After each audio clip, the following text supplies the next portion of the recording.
Hey everyone, it's Justin. Thank you for watching and or listening, and welcome to my house. It's time for another SSH episode, or ServiceNow Store Highlights 11032023. That's right, we're in November of 2023. We had another small week, just a slight tick up from the last week. You can see here the past three, we've gone from 23 to 27, and this week we've got 29 new or updated applications. Let's go ahead and see how that breaks down by categories that I have created. These are not ServiceNow categories, they are my categories. And this week's episode, we have 3 compatibility updates, 2 of them to Utah, and I think 1 to Vancouver. I think there's also some compatibility updates in the highlights too. You'll see we have 2 downgrades, 3 fixes, 15 highlights, only 2 new releases this week, and 4 release notes fails. Let's jump right into it and take a look at those release notes fails. If you haven't seen an episode before, a release notes fails is exactly what it sounds like. There's no release notes for me to tell you what was updated or what got changed. So this week, new cation, Service Graph Connector for Verve Industrial Protection, Service Channel Facilities Management, and Xert ID Identity Management, IAM, and IGA all were release notes fails. I can't tell you what was new or changed in them, but the version number increased on them if we just don't know what changed. Next up, compatibility updates. Again, 2 of them were Utah, 1 was Vancouver. Cyber GRX Risk Exchange, LeanIX integration, and PagerDuty for customer service management all had compatibility updates. There were 2 downgrades this time. Capital Projects and Projects Base, both from Nuvolo, were downgraded to their previous release. They are another company that always makes the release notes fails because all of their release notes are behind a paywall or a login. So I can't tell you why these were downgraded. I can't tell you what was wrong or what was fixed. So if you are a Nuvolo customer, you're going to have to go talk to them. You're not going to find any information here. There were 3 fixes for this episode. ServiceNow's Generative AI Controller, Guardrails, and Pronto Forms mobile forms for field service execution all had some minor fixes. All right, that brings us to the good stuff. Let's jump into the new releases this week. We only have 2. First up on the list is going to be Accenture Telco Reinventing Assurance, the future of networks, multi-cloud architectures, and evolving telco business outcomes in the cloud-first strategy. Let's scroll down to the key features and check those out. Functional features, synthetic dashboards, in-depth insights for critical issues, and streamlined workload distribution on the technical side, a single telecom standard data model, open architecture with standard open API interfaces towards external systems, and AI Ops features. There's no screenshots on that new app, so that brings us to our second and only other new release, FlyForm GDS Toolkit, modernized public service for efficient, enhanced citizen-first experiences. Key features on the functional side, create and publish citizen services at speed, modular interface for easy scalability and modern experience, transform existing ServiceNow service requests into GDS-aligned citizen-facing services, digitalize application and request forms. On the technical side, industry-standard web components built on GDS-recommended CSS and HTML, aligns with GDS best practices for HTML, CSS, and accessibility, enables GDPR, CE+, compliance, and WCAG 2.1 AA accessibility. They don't have any screenshots either. They do got a video if you want to go check that out. I'm not going to play it in this video. And that is our new releases for the episode, which brings us to the highlights. We've got 15 of them. They'll probably go pretty fast here. Let's take a look at the first one. Absolute Connector was updated to version 1.1.0. And in this one, lots of new enhancements. Let's take a look at them here. Refactored to use Absolute v3 APIs, added remote management commands, flow designer action types for each remote management command, remote management suite, all remote management commands consolidated into a single UI action. To simplify the user experience, absolute custom device fields import, option to turn off CI insert/update and only use the integration for remote management commands, option to filter devices by operating system, and refactor to use username instead of current _ username for user lookup. Next on the list, Acronis. Acronis has the Cyber Protect Cloud Services, updated version 2.0.1. And in this one, they've introduced support for the Vancouver release and fix in alert types. It builds on top of 2.0, which was developed to meet the needs of large MSPs, etc., etc., etc. The version that's still 2.0. So basically, ServiceNow introduced support for the Vancouver release of ServiceNow as well as fix and alert types. So probably a minor update, but it is compatibility with Vancouver and some fixes. Next on the list is going to be Bell TechLogic's Knowledge Manager Assist, updated version 1.0.2, which you can see right there next to my head, but we're going to scroll down for the release notes. And in this one, they have a new feature for automatically create actionable knowledge renewal tasks to manage your knowledge article life cycles.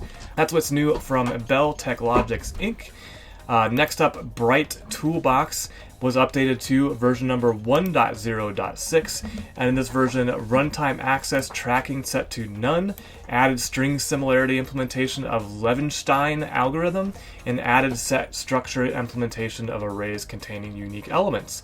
I believe that's the first time in this series that's now over a year old I've ever used the word Levenstein. So that was fun. Thank you to the team at Bright Consulting Services Ltd. Next up, Codeless Catalog Automation was updated to version number 1.5.0. Got some good release notes here. Let's see, general changes. Vancouver support, updated support page with latest DXC contact information. An updated installation document has been updated to the latest version, and they fixed the order of execution of steps when combining multiple action plans. This might result in existing plans running in a different sequence. See below for more information. Conditional task changes, new support for service model field selection when using the catalog item field when typeset to service model. Renamed business service to service to align with ServiceNow naming. Fixed the field catalog variable will now show correctly when required, and also fixed tasks are now correctly assigned to the group when using service model catalog item or catalog item. So there's a note when the catalog item has more than one action plan, the order of the action plan was not taken into account. This resulted in incorrect execution order, so they fixed it by adding a conditional. The order was decided by the conditional step order. But this update will first look at the action plan order and then the conditional step order. It means that the version 1.4.2 might have a different execution order than 1.5.0. So take that into account before you upgrade. And this, my friends, is a great example of good release notes to let everybody know what they're in for if they choose to update to your latest version of your application.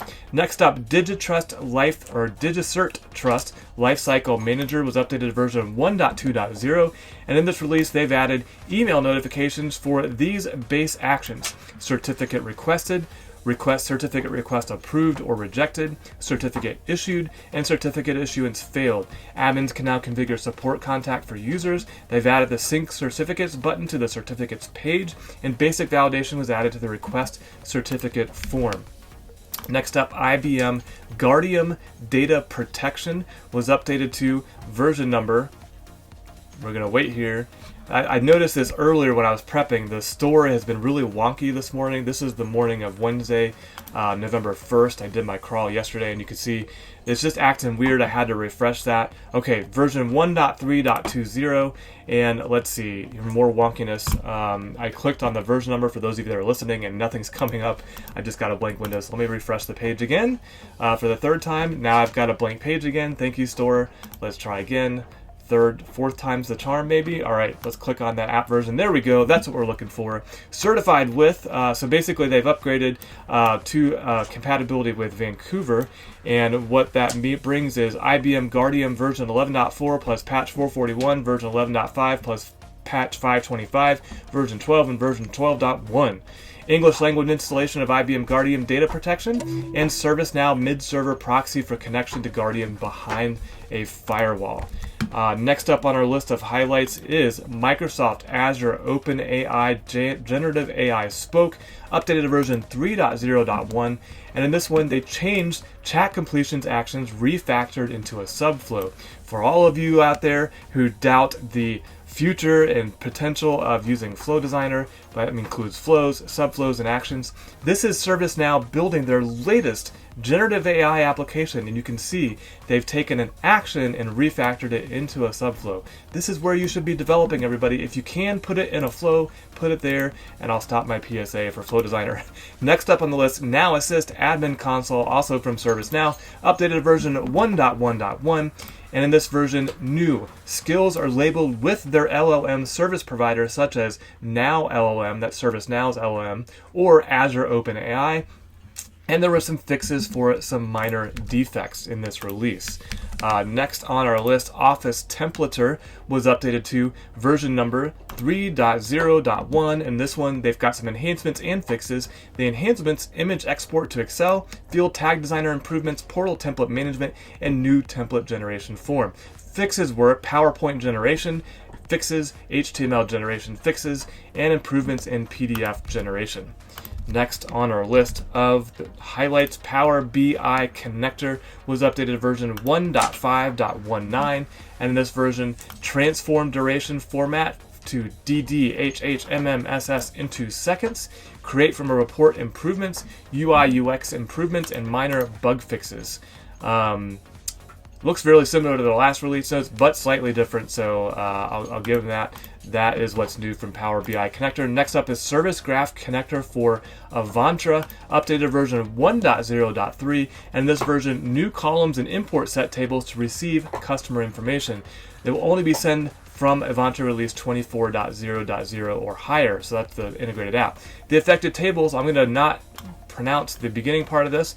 The affected tables are databases, SAP instances, SAP systems, server cluster, and SAP servers. And the new columns are customer name, customer custom field 1, 2, 3, 4, and 5. So that's what's updated. Next up, Shift Handover Management was updated to version 1.1.0, and in this one they have two enhancements: ability to see group schedules directly from the handover form, and ability to document next shift members on the handover. Next up on the list, T-Systems Connector was updated to version 2.2.312, and in this one they had some minor changes. An enhancement, the product heading length update. Another enhancement, when handing over ownership to a remote system, set the owner system to remote at first. And a small bug fix, contract ID missing for the catalog. So look at those great release notes from the team at T-Systems.